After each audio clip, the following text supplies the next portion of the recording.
What is up, everybody? I am Baron Baptiste. Welcome to Disrupting the Drift. This show is about disrupting the status quo, ways of thinking, ways of living, ways of being, ways of acting that no longer serve you, and it needs some kind of disruption. So we're committed here to being up to something bigger, and through this, you open up to new pathways for yourself and your life. Today, I'm very honored to have a very good friend and someone, a New York Times bestseller, a mentor to many great brands, many great people that you know in the world. And Randy Garn, welcome, man. Good to be with you. Baron, it's good to be with you. We're going to be sharing this mic. So if you don't know Baron, I have come to love this guy. We are at his place in Cabo that is just beautiful and so wonderful. We've just had a few days here to spend together, and he let me bring my wife out here, and we have just had a blast getting to know you better this trip. And I know we've known each other for a long time, but dude, you're just a machine. You're just a great man. So I've had a great time with you. Yeah, so good. Takes one to know one. And Randy, so you're a New York Times bestseller author. What's the name of your book for people? Yeah, no, the name of our book is Prosper, and it's really to create the life you really want. I wrote it when we were helping all these New York Times bestsellers hit New York Times. We started a company called Prosper that took off and had hundreds of employees. But I had somebody said, "Hey, you're helping all these other authors become New York Times bestsellers. Why don't you do it?" And he challenged me. He said, "I'll bet you can't do it." Because he wanted us to help him. And I said, "You know what? I'm going to take you up on that challenge. We're going to do it." So Ethan and I wrote a book called Prosper. It's the six practices to create the life you really want. And it's actually so relevant today. We wrote it during the big economic crisis, 2008, 9, 10. And it was super fun to do, but it's really helped me project and be intentional about my life, about how I am creating the life I really want. And some of that is hanging out with people like you that make me better and want me to be more and do more. That's the name of the book, is Prosper. Yeah, so good. Everyone get a copy of that. This man, I'll tell you, what he teaches, he lives. And you're someone also for me that, and just knowing you, watching you around people, you're someone who you just live it and breathe it. When Randy walks into a room now, when you walk into a room, people just sit up taller. They glow brighter. The whole environment shifts. When you walk into the room and when you're speaking, it's like people just elevate. And there aren't a lot of people like that. But one thing that you have that I so admire in you, and it's very inspiring, is you're a great person, but you're great with people, and you attract great people. And around you, I always feel elevated. I always get the sense that you really care about me, but I care about what I'm up to. You just very naturally are a contribution to me. I really get that. But I see that's who you are for many people. And people from all walks of life, people who are just starting out, new entrepreneurs, or people that are just wanting to do better, be a better father, be a better parent, be the best expression of themselves, starting with themselves, out to their families, out to the people they work with, and putting products out into the world, expressions out into the world that really elevate and contribute to people.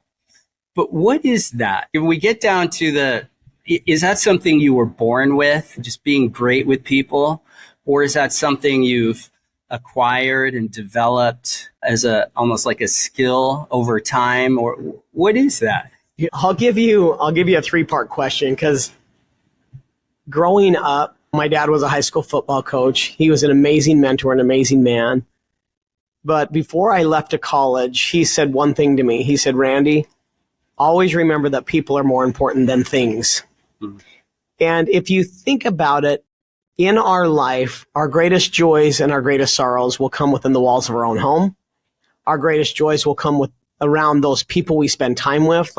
Dude, I've had my brothers out here with their wives. We haven't done this for 20 plus years together. And this has been, I mean, you think about the people that you spend your time with will bring you the best happiness. So I've always understood that. And I made that be part of my practice, part of my life.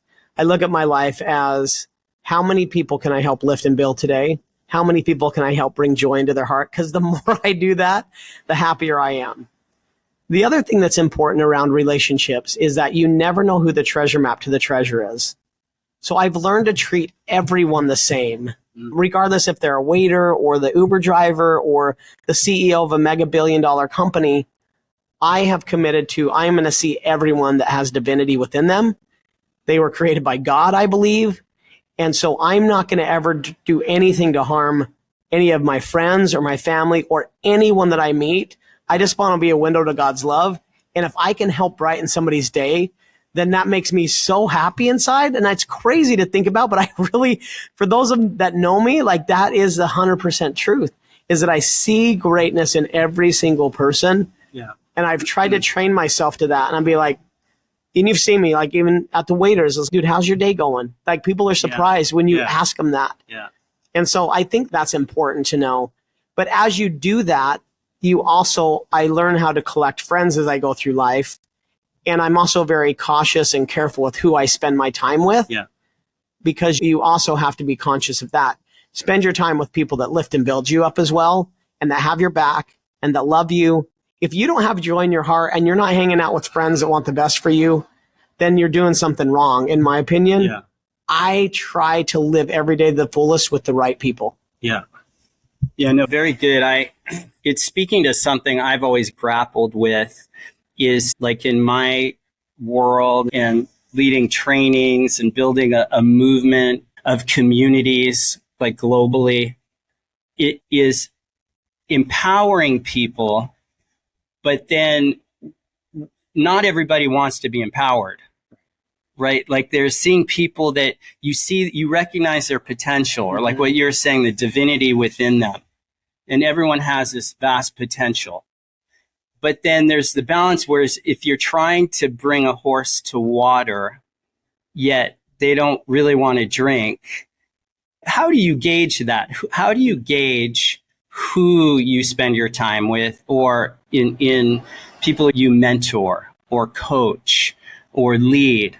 How do you decipher that? What's the distinction there where you like, you know, that saying, don't throw pearl before swine? Yeah. And it's like, where is that line? Because I think a lot of us that are very committed to people being their best selves can also spend a lot of ourselves and dilute ourselves and bleed out our energy trying to help people that maybe don't really want to be helped, or they do, but they're stuck somewhere. Yeah. You get what I'm pointing to? I totally know. And believe me, I have learned this because I have tried to be a savior for some people. Yeah. I've tried to help people, including some of my own family. But I have learned as I've went through life is that you can love them, but everybody has their own agency and their own accountability. I like to surround myself with people that are actually committed to high performance. I love to surround myself that are people that are committed to growth. I love to be around people that push and drive me. But that doesn't mean you can't be a resource for people, but you have to be careful where you allocate your time. Mm-hmm. And the older that I get, the wiser I've become at being to allocate my time appropriately with those people and things that I want to spend my time with the most. And so I think as you look at that, like, how do you measure your time value? Like, what is my lifetime value? And my lifetime value is like, how many people can I impact in the world? And so for me, if I can work with a CEO, or if I can really help grow a company that's impacting millions and millions of people, that's a win for me. I don't necessarily need to be the thought leader or the guru or whatever, but if I can work with that CEO or that person and help them impact millions of lives, that's what gets me pumped up. So I love to surround myself with change makers. I love to surround myself that people that believe that they can do everything. I love it when somebody tells me I can't do something. I want to do it twice and take a picture. So I also love to surround myself with people that have courageous hearts and that are fearless and that want to do huge and great things. And so in doing that, I can be a light to those people that may not have that fire inside them yet. But how can I actually light that fire within inside somebody? And I've seen that happen where they've come to an event or they've read my book or something's happened. They're like, dude, you changed me. You made me different. And if I can do that for other people, that's what gets me so excited. But again, they've got to want it. They've got to 100% want it. Yeah. In my company, in my organization, we would build up facilitators and teachers, leaders in their communities. And I had one distinction, a principle that we would always put in our training and development programs, which was, it's okay to warm yourself by our fire, like by the other leader's fire. It's okay to warm yourself by our fire, but with the intent, you want to have the intent of becoming your own fire starter. Oh, 100%. Right. So because then you get certain people who just want to keep warm by your fire. Yeah. But you also, there's something in causing leaders that you want leaders who start are fire starters and fire starters for other leaders. Totally. And that starts spreading a different kind of vibe and a different kind of frequency and a different kind of energy in that kind of flow when we're all moving toward being fire starters together. And then we go out into the world and we are fire starters, attracting others who maybe initially want to warm or they need to warm themselves by our fire. Yeah. But again, training them and opening up to the possibility they are a fire starter. Yeah. And when you awaken that within them, it's like you're awakening the teacher within them. Dude, and, I love it. And then connecting them to a higher kind of guidance within themselves. So we're all individually self-led and collectively we can go places where we wouldn't go alone, kind of thing. You've built a lot of companies, right? Like you from the ground up. Staying with the people, just looking at people and relationships. Where do you start when you're starting something? You want to build a new team. Do you look for a certain kind of person? Do you look for certain kind of skills? Do you look for character? Do you look for what do you look for, and how do you attract those kind of people? That's actually what I think some of my life now is helping build leaders. Mm-hmm. It really is. And being able to find, attract, and grow great leadership teams is something that I'm so passionate about. Everybody has high potential, but not all people are high performers. So again, everybody has high potential, but not everybody is high performers. And I love what you said about lighting that fire. I love to see people that are those self-starters. But anybody that I work with, they have to have high character and high competency and high trust. If you can have those things, if you can trust somebody that is capable and that has a great competency, then you can build a really amazing team around. But if you have somebody where their character is off and they're in it for them, they're not in it for the team, then I have a formula called make sure that I never do business with somebody where their E is over their P squared. What does that mean? So it's where people's ego is higher than their principles. Mm-hmm. And so I will only do business where people where their P is over their E squared, which is where their principles are higher than their ego and self-economic interests. Yeah. So if somebody's ego or self-economic interests are like above their principles, then they will break. Like you and I both know the businesses. We built business. You built a massive yoga company and humongous business. You're working with companies like Lululemon and other companies. And how it is when you get down the road and somebody's character is off, it usually is going to end up in not something that's going to have a legacy effect to it. So the way that you build leaders that can create legacy effect is you find leaders that their P is over their E squared. You find principle-led leaders, and that makes all the difference. Yeah. Yeah, no, very, very good. What is a high performer to you? Do you have a definition for a high performer? And how do you know when you see one? How do you recognize one? In working closely with an amazing friend of mine, Brendan Burchard, he wrote a book called High Performing Habits. It's the 6 habits of high performers. And they're just amazing habits. I'm actually a master teacher in it. I've been through all of it, all of his trainings and taught his trainings. And Brendan is just a great friend. But high performers are people that can actually play at a higher level over a long period of time while maintaining positive relationships. Is that crazy? Let me just say it. High performance is being able to work and create and develop at a high standard and high performance over a long period of time while maintaining relationships. Yeah. So we all have those leaders that are like, whether it's a dictator or a boss or whatever it is, like great leaders hire principally led people that may be even better than them in different skill sets. Yeah. It's like putting together a band of brothers and helping you grow a team together that is so unique and so fun, where your joy, where your heart is all in, and you know that the culture is at a high place because you're all doing it to help the betterment of the group. Yeah. Yeah. If you get people that are just in it for them, then it's hard to have that excitement. It's hard to have that joy. It's hard to have that energy. And so high performance, there's two things. There's high performance people, but then the other thing is high performing teams. That's when the collective group can exceed expectations over the long haul while maintaining positive relationships. Yeah. Wow. And that's deep. And it hits deep. That the relationship part. So I always brought a high performing way of being to things. Like I've always been a high performer in a sense. But the relationship part, if I look back when I started 30 years ago, that was the piece, the relationships and maintaining and building relationships and keeping relationships over time is something I was failing at a lot early on in the game. I look back at certain opportunities I missed. I look at times where I just didn't handle conversations or interactions with people that actually meant a lot to me, that were very important to me, just personally and professionally and what have you. And I poured salt on those relationships, so to speak. And it was something I really at a certain point had to get committed to. I just I didn't like, just from the basic level of humanity, I didn't want to, it wasn't my intention or my commitment to leave people feeling like I poured salt on them. Or leave people. Now, there's no perfect in relationships. When you're dealing with human beings, there's no perfect. But I knew that something was missing in how I was approaching relationships overall. And so I did a lot of work on how to be authentically through and through, like caring for people and authentic and real and not compromise. Here was the bigger struggle for me, is that gap between not compromising on what we wanted to accomplish, our mission, not compromising on that, and that gap of bringing people along into that vision.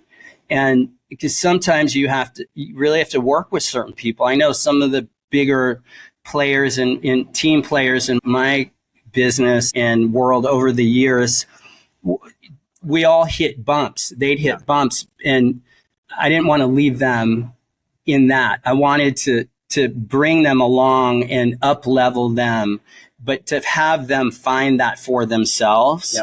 And at every moment they're a choice. They could stay in as a team or not. But I share that because I think that's really valuable for all of us and for people listening, because there's something about, we often, whether it comes from our childhood or certain ways we learned along the ways, if someone isn't showing up the way you want, you cut them off. It's like you live in a black and white world. And knowing the difference of when it's time to just let someone go, and that's actually leaving them in their greatness, because there's something probably elsewhere better for them. But to do it in a way that is supportive and empowering. But man, I have a lot of failures in the background where I wish I knew this then.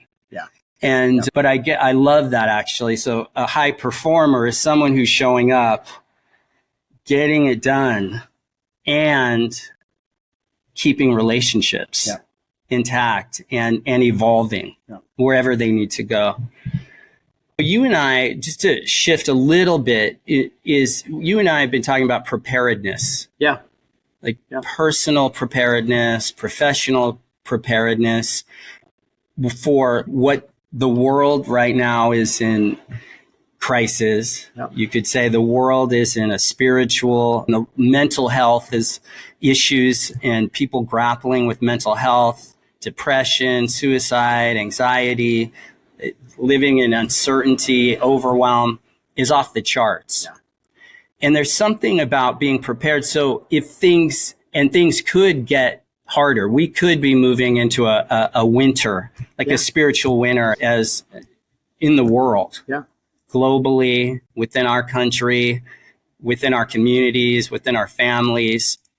What do you see? What's the first thing in being prepared for whatever comes at you in life? What do you see as like if we start from the foundation of someone's life, what is fundamental to being prepared in in what's to come, what's happening, what you're dealing with, what's confronting you, difficulties, challenges, adversities, like that? Yeah. This is a topic that we were talking about because there's so much going on right now in the world. And I always believe that if ye are prepared, you shall not fear. And if you are prepared, you shall not fear. I love that verse. But I also love too, like courage and having that, building up our courage muscle. I always say that courage is faith that has said its prayers. Wait, say that again. Courage is faith courage is fear that has said its prayers. So if you think about that, courage is fear that has said its prayers. It's like there are going to be times in our life where we are scared to death of what's going to happen. I think we all go through that. We all go through those times, just be like, I don't know. I cannot see what is next. I'm struggling. And these could be people that have all the money in the world. These could be people that are going through relationship crisis. They could be people that are going through financial crisis. They could be people that are going through faith crisis. And the thing that happens is that they give up hope.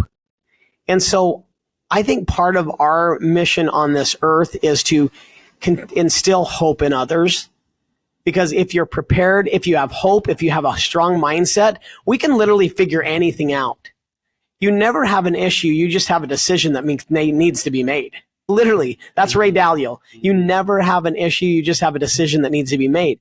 If we can train our minds, I think the very, very first thing, and getting to know you, is are we emotionally strong enough to handle some of the things we're going to go through?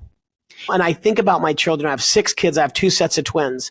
Am I preparing them to be physically, mentally, emotionally, spiritually strong enough to make it through what they're going to go through in my life? I've been through stuff. I've been through hard things. And you know what? I came through the other side stronger and better. But at the time, it was freaking hard. And I'm just so thankful for an amazing wife that always keeps her head straight too. So I think what being prepared means that you can handle things first emotionally, spiritually, but you also have to be prepared financially. We've got to get our financial houses in order. Don't go into too much debt. Be wise with it. Invest wise, because there may be some things that are coming. But I try to put myself in a place where I have no need for want. For me, that's being prepared, is that I don't need anything from anything else. With my own 2 hands, I can do anything that comes. Do I have enough stuff? Yes. Do I have got whatever comes right now? I feel like we're in a good spot. So the other thing is like being prepared yourself. Part of preparedness for me is who is your circle of friends? Who is those people that you can call at 3 o'clock in the morning that can be there for you? I always say this, take everything away from me, my money, my companies, my businesses, everything. Just don't take away my friends and put me on a deserted island, and I will be back up and running in less than 6 months. Because of your network can also be a massive thing to help you be prepared. You help each other, you build each other up. So I think that part of that is just ensuring that we are mentally, emotionally, financially, spiritually prepared for whatever may come. That's where my joy comes from. That's where I don't worry. I'm like, you know what? I also have faith in God that we're going to figure this out with hard freaking work. That's what preparedness is to me. Yeah, I love that. And then if you were to take a starting point for someone who has just been in the dark, feeling like they're in just darkness, they're grappling with their general mental health, they're in this state of overwhelm. I always like getting feet on the ground, ground, totally. Getting out of the head and the mass of thoughts and the feelings and body sensations and that all the internal states that when we're focused just on the creature and all that are absorbed in ourselves, so to speak, internally, it creates a gap between what's happening externally, like our finances. Yeah. You could be grappling. I know I've always been good at earning money, bringing money in, attracting money. But then there's something else about knowing what to do with that money in a way that's responsible and also prepared for whatever happens, not spending more than I earn, or not spending more than makes sense if it's in a business, not spending more than you have, not living into debt, like you mentioned as an example. But when you start pulling, I had to learn how to pull open the curtain, lift up the rocks, and really get connected to numbers, like reality, financially, or likewise, if my physical body, health, wait, stop for a moment, pause, drop in, scan your body. It'll speak to you. It'll tell you what's going. Really, just you get quiet right there. Drop your attention down into your gut. Feel your belly, your internal organs, your heart, your pulsation. It's the power of meditation, prayer, yoga practice, physical movement, getting out in nature, and there's something about being externally moving as well that connects you. When you get quiet, you're connected to your body and you listen to what's needed and wanted and you act on that. But in part of getting prepared, what do you think is a number one place for someone to begin? So if they're in darkness right now, or some gray cloud, living in the clouds of overwhelm, something like that, what's one place? Where's a place to start? Is it spiritually, mentally, physically? Is it relationships? Is it all the things? But is there one thing as a starting place? Yes. Do you want me to tell you what my starting place is? I love it. So as you're talking, the starting place for me, and what I would recommend to anybody that I work with, the very, very first starting place for me is to get on your knees and talk to God. I can't tell you how many miracles have came into my life through prayer. And just knowing, like even this morning when we were doing yoga with our group, the phrase kept coming to my mind, be still and know that I am God. And I think we get into all of this material things and everything else and all this worry, but what matters most? Make sure that you get grounded and you get down to the things that matter most in your life, which is usually your friends and your family and your core business. Everything else you can figure out. So for me, massive prayer, go talk out loud, pray out loud, talk to God. I do all the time. It is so healthy and so real and so raw. And it's just not like talking to the universe or whatever. I believe that I have a divine creator that created me and he cares. Yeah. I have great hope. And that brings huge joy to my heart. I'm just telling you, like, it's the one thing that I'm never going to go away from because I feel so led and guided. Where God guides, he provides. That would be the first and foremost. Second, what I would do after prayer, go work hard and go put things down on a one-page strategy. If you don't have your personal life on a strategy, like one-page strategy, you don't have a strategy. And that came from my good friend, Tyler Norton. I worked for years, is go write down exactly what you want to do. Make sure you listen to your heart and mind. And that's where you need to work. What are the things that you were created to do? What brings joy to your heart? Where can you, in our book, Prosper, prosper is basically the balance between money, happiness, and sustainability. If you don't know exactly where you're doing, you cannot do it for long periods of time. If it does not drive joy in your heart, you cannot do it for long-term periods of time. If you don't absolutely love it, you'll never be the best at your craft and earn the money from being yourself, from being you. Yeah. So first prayer, and then write down a massive strategy. And then the third thing is go build a team.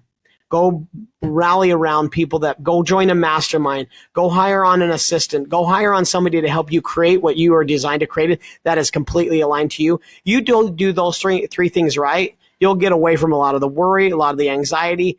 You just have to start. Like you always talk about, you just got to get on the mat and go. For me, the mat starts with prayer. Second, strategy and hard work. Third, people. Yeah. And the strategy is that starting with, like I like to call it self first, like how you, from the moment you wake up in the morning, how you spend each day. And then is when you say strategy, is it that in where you're putting your attention on business, on people, relationships, on where you want to go, what you want to create? Is strategy from once a part of strategy is time and attention and action, discipline on self, cultivating self, and then out to the world. Is that, say a little bit more about strategy. There's business strategy, right? And business strategy is, what is my strategic objectives? What was I created to do? And we always say that you can't do more than five things, but what is your strategic objectives that you want to accomplish? And what are the 5 things that are going to help get you there? For example, one of those key strategies may be writing a book. One of those key strategies may be, I want to create a software program. Like, I'm talking strategy is actually pretty high level, and then that'll allow you to get into the tactical. Right. So strategy is just that one page. This is what I'm going to do for the next 3 to 5 years. And I usually don't do strategy for more than 3 to 5 years. I have my life goals. Yeah. But it's like, what is that? A 1 year, 2 year, 3 year outlook? Strategy is high level, and then you can get into the tactics. For example, one of my strategies is to write another book. And then behind that is, I need a writer, I need a publicist, I need marketing, I need a website, that's when you get it. But just creating that strat document that you have in front of you every single day will make a massive difference. You will manifest it, you will do it. There's so many times in my life where I've put on my strategy, I want to actually earn this amount of money by the end of this year. I want to have this partner by the end of this year. I put it on there and it like happens. Yeah. And so when you write it down, you're manifesting it. And so I actually like drawing it out, putting it on Visio, everything, have it printed out. So that's what I'm talking about. And then you can work on the tactics. Yeah. Then I journal every night. And then then you check yourself every day on the tactical side. Am I reaching my goals? Yeah. Am I accomplishing my strategy? Yeah, I love that. I also hear in that a created purpose. Yeah. What you feel like's calling you, or what you envision, what you sense is possible and that you want to create. But in a way, you're creating purpose for 100%. Yourself. And then you reverse engineer. You come back to, who do I need to be? I always like to look at, who do I need to be? What do I need to be doing in the tactical daily? Right. I need my energy. I need my clarity of mind. I need proper sleep, proper food, nourishment, proper movement, prayer, meditation, because I need to be someone. It's going to take me being someone who I haven't been, right? And to create something new that I haven't yet created, and to attract people at a similar frequency that will join me in that vision, and we go where I'm wanting to go. Yeah. Something like that? Yeah. Yeah. 100%. Yeah. Yeah. And then what you mentioned about prayer, I remember at points in my life where my knees hit the floor. And I remember I didn't bring my knees to the floor, but I hit bottom. And the first thing there is almost like a victim voice in there. It's like, why is life doing this to me? Mm-hmm. That was like right there. I remember this one time I was going through a very difficult time in my life. I just recently been divorced. I had just written, a new book. I was on the road constantly, like city to city, like 3 cities a week. I remember hitting bottom like that. And I remember in the moment, like in hitting bottom, there was a moment of opportunity or choice where it was like, am I going to be the victim in this? And it's like, why has life done this to me? And in that moment, there was something that spoke, I call it God's voice, but it was something that was like, no, life isn't breaking you. You've broken yourself against life. Yeah. Like I was breaking certain rules or laws or of spirit or physicality or energetic law. I was breaking certain laws unconsciously, and I had done everything up to that point to try to fix it, to try to figure it out, but I realized it was like, no, I went from my life like bringing me to bottom, right, my knees hitting the floor, to no, bringing my knees to the floor and handing it all over, handing it all up to God, to something greater than myself, and asking. It's like a prayer that just intuitively, just naturally came forth. It was like, God, show me what I'm not seeing. Show me what my blind spot. Show me what I'm not doing that I should be doing.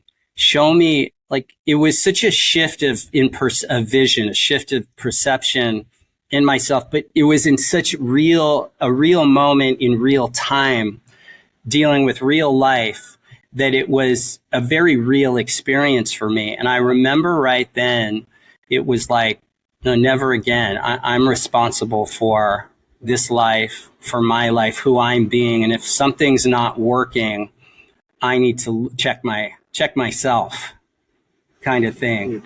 Yeah. Yeah. I always think too is adversity will introduce a man to himself. But at the same time, you and I were talking about becoming our best self. Sometimes we go through trials in our life that are afflicted upon us, and that are out of our control.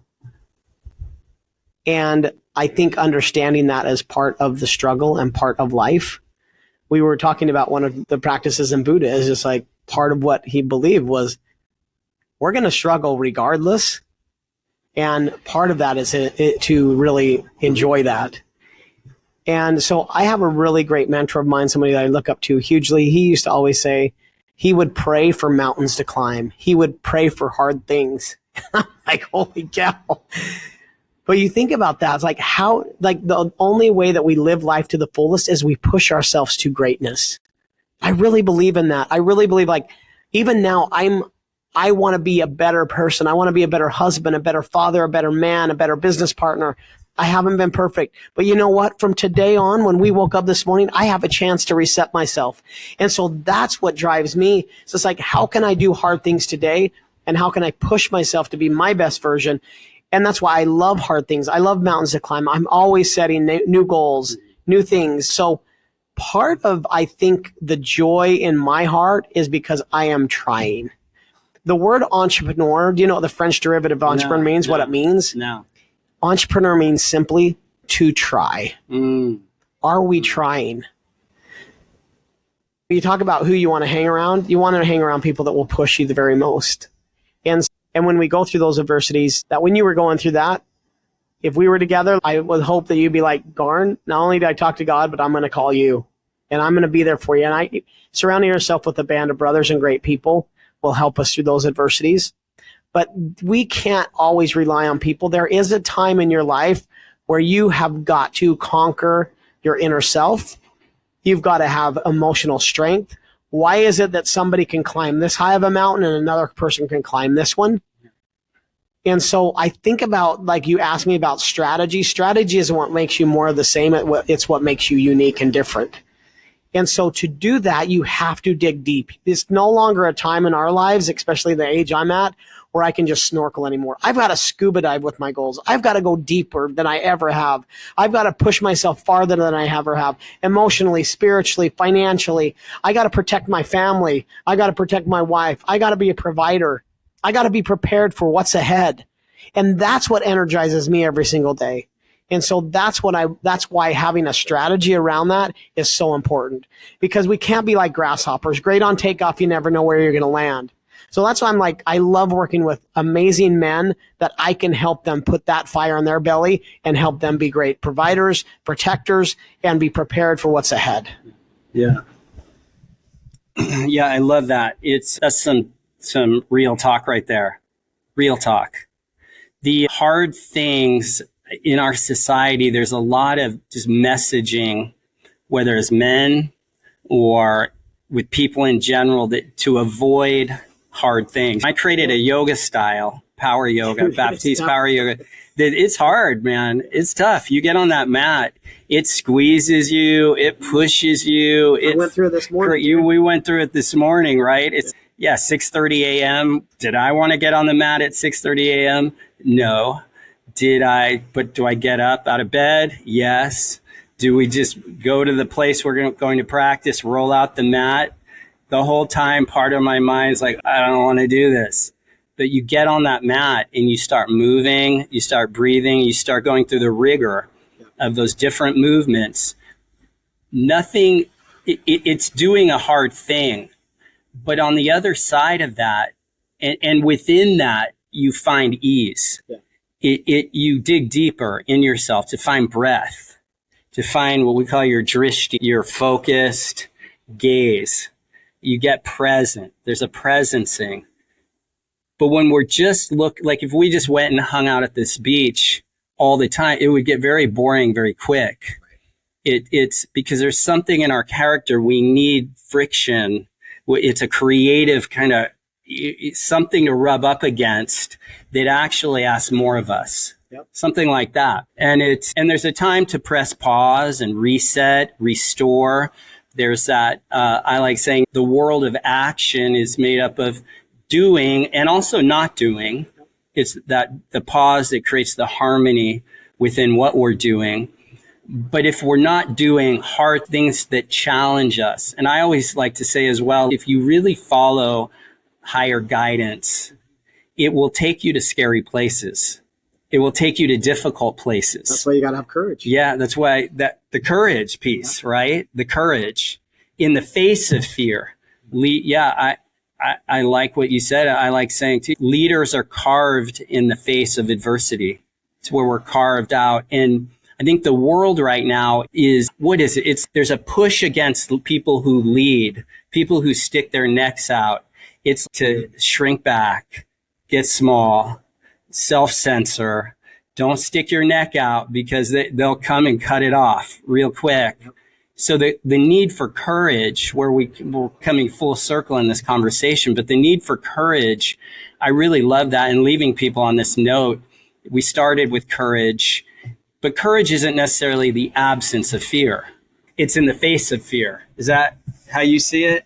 Courage is being afraid, but going anyways. Courage is being scared to death, but having a knowledge that you can accomplish hard things. Everything's hard until it's done. Everything's hard until you do it. So I want to build a family, my friend group, a company that is just fearless and all rowing hard in the same direction. And so really good leaders can do that with people and help dissipate fear. Mm-hmm. Really good leaders drive hope, drive encouragement. They're not bosses. They're not dictators. Really good leaders are courageous. People will not follow people that have no courage. They won't. Yeah. They're like, I love what you're doing, Baron. I want to be like you. I want to be with you. I feel so much better when I hang out with you. I have more courage in my heart because of your teachings and what you've done. Like, those are the kind of people you want to be with. And so that's what we could end with is I want to drive courage in the hearts of men during these times. I want to help drive faith and hope that we can create a better thing than tomorrow. Even though if things are all around us and just feels like crisis, that's what the outside wants. It doesn't mean you need to have a storm inside, because we need to be prepared and we need to have courageous hearts. Yeah. I love it. I love it. Okay. So I'm going to leave you with one question. I'll ask a question. What does it mean to you to leave people in their greatness? What does it mean to leave people in their greatness? What does that mean to you? Oh, man. How to leave people in their greatness. My whole life, I've just tried to inspire others, tried to encourage them. I think if I can help people see what I see in them, because a lot of times it's hard to be a prophet in your own land. It's also super hard for us sometimes to see our true worth. And so I always want to share with other people that they are a powerful human. They can accomplish hard things. I believe that they're a son and daughter of God. And I try to leave them with what I see are their core competencies and to go deep with that and to follow up. And so I think if we can see everybody that has divinity inside them and learn how to do that, we'll have a ton more joy in our heart and also treat people a heck of a lot better. Yeah. Yeah. Very good. Randy, thank you for being with us, man. I love just spending time with you, being with you, and it's always an uplift. So very good. Where can people find you? You can just go to randygarn.com. Yeah, Randy Garn, RandyGarn.com. You're also on Instagram. All right, my friends, stay blessed, stay true, stay safe, and please share the show. We grow the show here through your sharing of it. Thank you. Peace out. Aaron, you're the man. Mm-hmm.